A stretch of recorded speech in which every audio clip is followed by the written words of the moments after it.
জি, আমি রিক্সা painter S A মালিক। আচ্ছা, কোথায়? জি, জি আমার স্টুডিও বর্তমানে নারায়ণগঞ্জে। ছোটোবেলা থেকে আমি বড় হয়েছি ঢাকার ওল্ড টাউনে, পুরান টাউনে। হ্যাঁ, তো আমার জন্মস্থান নারায়ণগঞ্জে। তো এইটা আমাদের এই বংশ পরম্পরা, আমার দাদা থেকে বাবা, বাবা থেকে আমরা। এখন বর্তমানে আমার এই লাইফ এটা চলছে প্রায় 40 বছর যাবত এটা আমরা বহন করে আসছি। মানে আপনারা নাকি না আপনি 40 বছর ধরে রাখছেন?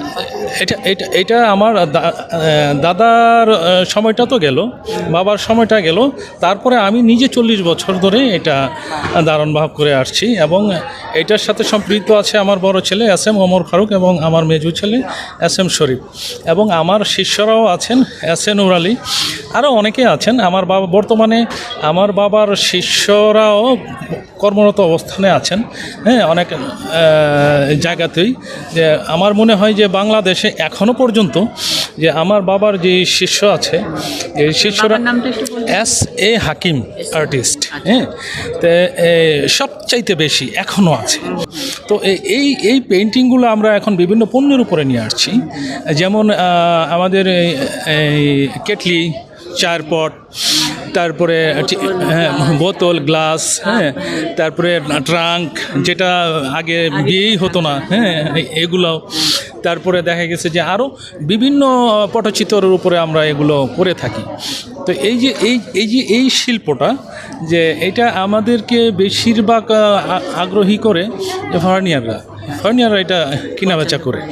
আমরা অনেক সময় দেখা গেছে যে আমাদেরকে বিভিন্ন জায়গা থেকে অফার করে, যেমন AISD বাইরে দ্বারা যে স্কুলটায়, তারপরে আমেরিকান অ্যাম্বাসি, তারপরে বিভিন্ন অ্যাম্বাসি, ব্রিটিশ হাই কমিশন, বাগা ক্লাব, হ্যাঁ, ওরা আমাদেরকে অনেক সময় তারা করে তো ওখানে আমরা এই যখন স্টল করি তখন দেখি যে ওইখানে ফার্নিচারেই আমাদের এই জিনিসগুলা বেশিরভাগ কেনাবেচা করে। তাই আমার মনে হয় যে এই যে আমরা যে বিভিন্ন পণ্যের উপরে যে জিনিসগুলা নিয়ে আসছি, এই জিনিসটা যদি আমরা যদি যে রিক্সা পেইন্টটা, এই জিনিসটা, এই শিল্পটার উপরে যদি একটু নজর করে এবং আমাদেরকে যদি সুযোগ করে দেয়, আমার মনে হয় যে এটা এই এক্সপোর্ট করা সম্ভব, যেহেতু ফার্নিচাররা কিনে এগুলো।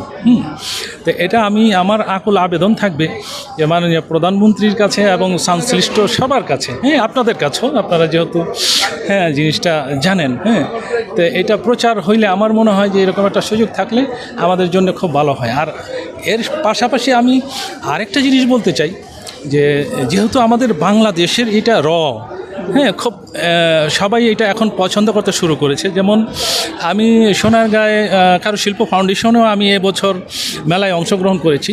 ওখানে আমি দেখেছি যে ওনারা কিছু কিছু করে আমাদের মাল কিনছে। হ্যাঁ, তো আমি চিন্তা করছি যে আমাদের আগের যে রেটটা ছিল, রেটটা একটু আমাদের দেশীয় মানুষের জন্য, ক্রেতাদের জন্য একটু এক্সপেন্সিভ হয়ে যায়। তো আমি যেই বিভিন্ন পণ্যের উপরে যেই কাজগুলো আমি করি, হাতের বালা, চশমা, অনেক কিছু, পায়ের জুতো সহ, এবং শাড়িতে, তো এটা যদি আমরা খুব একটু চিপ রেটে নিয়ে আসতে পারি, হ্যাঁ, যেমন এই ক্ষুদ্র জিনিস থেকে একটু আমি বলতে চাচ্ছি যে 200 থেকে 100 থেকে 500 হাজারের মধ্যে আমার মনে হয় কেনাবেচাটা খুব ভালো হবে। তো এই জন্য আমি আগ্রহী যে আমাদের শিল্পী, যেমন বাংলা একাডেমির মহোদয়েরা আমাদেরকে লিস্ট করেছিল 111 জন। তো 111 জন, আমি বলতে চাই যে 111 জন না, এইখানে প্রায় 5 আমরা রিক্সা শিল্পীরা আমরা এখন বেঁচে আছি। হ্যাঁ, কিন্তু কাজ তেমন একটা নাই।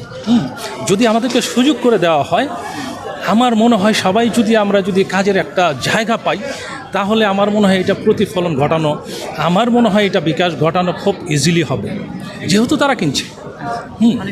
জি, আপনাকে অনেক ধন্যবাদ। জি, আমার নাম S A Malik, rickshaw painter, rickshaw artist. জি জি জি জি, আসসালামু আলাইকুম।